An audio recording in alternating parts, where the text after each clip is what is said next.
अमेरिकी सरकारी बंदी ट्रंप और डेमोक्रेट्स के बीच एक तरह का अहंकार संघर्ष। 2026 के मध्यावधि चुनावों को देखते हुए दोनों पार्टियां इसे लंबा नहीं खींच सकती। लेखक टी.एन. अशोक। अमेरिकी संघीय सरकार द्वारा अनेक सरकारी प्रतिष्ठानों की बंदी 1 अक्टूबर से प्रभावी है, क्योंकि कांग्रेस ने आधी रात से पहले किसी भी वित्त पोषण उपाय को मंजूरी नहीं दी। इस गतिरोध का सामना हाउस रिपब्लिकन्स, जिन्होंने एक स्वच्छ सतत प्रस्ताव पारित किया था, और सीनेट डेमोक्रेट्स, जो स्वास्थ्य सेवा सुरक्षा को किसी भी वित्त पोषण समाधान से जोड़ने पर अड़े हैं, को करना पड़ा। सरकारी बंदी का होना विनियोजन में चूक के कारण होता है। जब कांग्रेस वित्त पोषण विधेयक या एक अस्थायी सतत प्रस्ताव पारित करने में विफल रहती है, तो कई संघीय एजेंसियों को अपने कामकाज में कटौती करनी पड़ती है। गैर आवश्यक कर्मचारियों को बिना वेतन के घर भेज दिया जाता है, जबकि अपवाद स्वरूप या आवश्यक कार्य, जो मानव जीवन या संपत्ति की रक्षा के लिए आवश्यक हैं, जारी रहते हैं।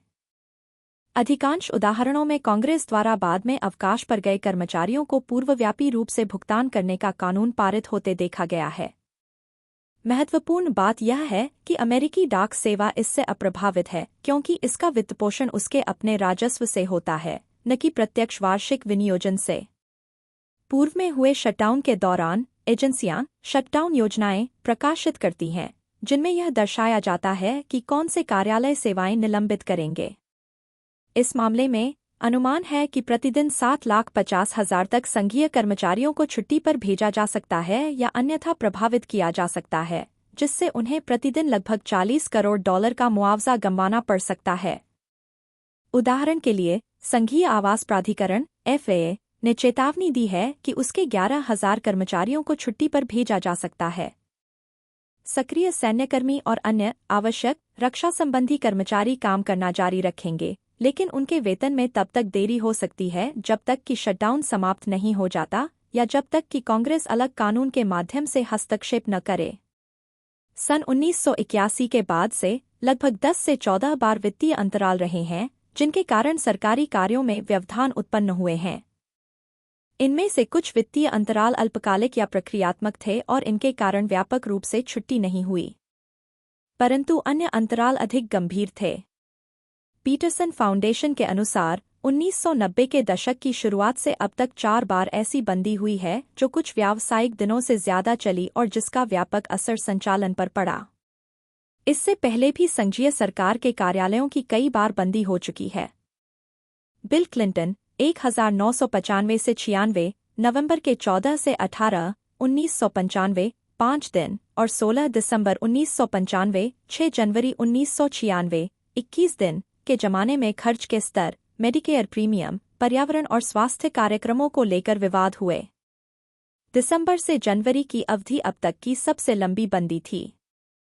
बराक ओबामा के कार्यकाल में 2013, अक्टूबर के 1 से 17, 2013, 16 दिन, अफोर्डेबल केयर एक्ट के वित्तपोषण और नीतिगत प्रावधानों पर असहमति हुई।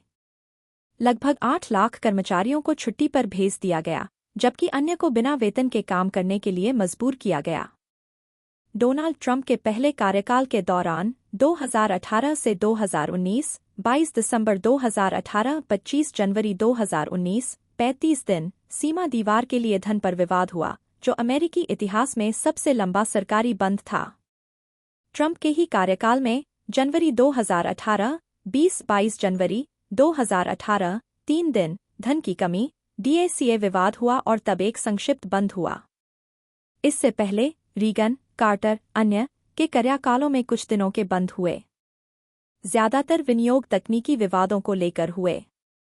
उदाहरण के लिए 1978 में कार्टर के अधीन 17 दिनों की बंदी हुई थी।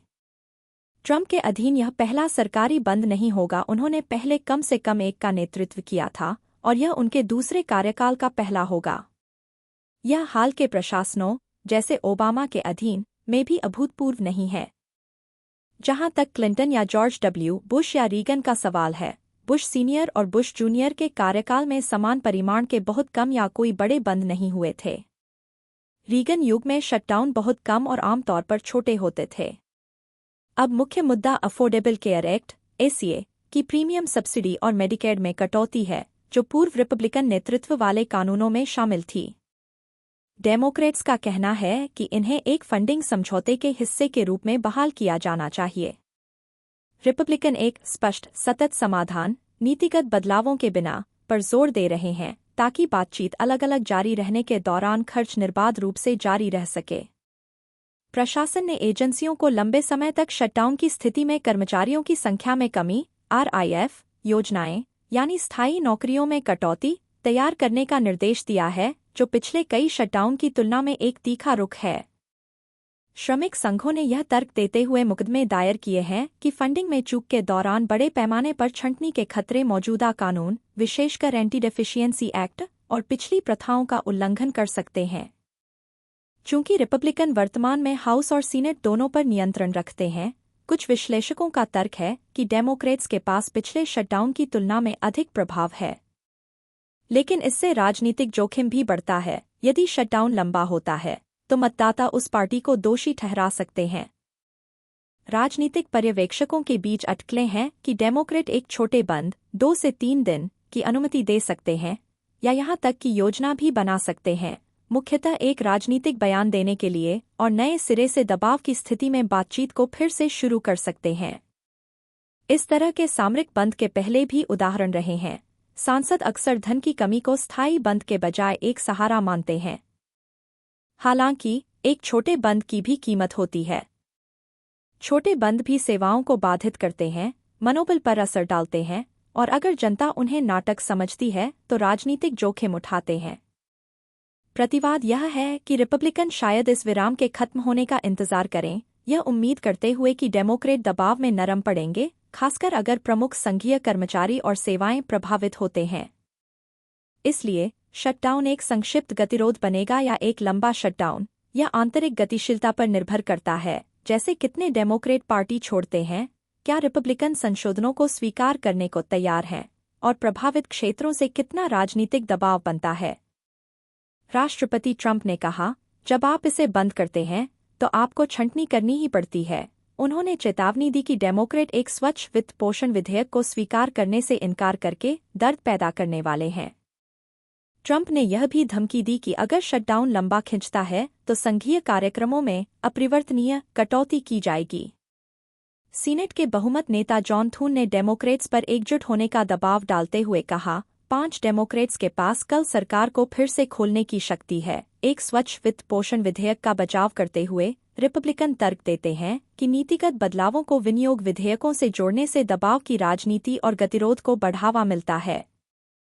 सीनेट के अल्पसंख्यक नेता चक शूमर ने सीनेट डेमोक्रेट्स द्वारा रिपब्लिकन वित्त पोषण विधेयक को अस्वीकार करने के बाद कहा, हमारी अमेरिकी लोगों को गारंटी है कि हम उनकी स्वास्थ्य सेवा के लिए पूरी ताकत से लड़ेंगे, सीधी और साफ।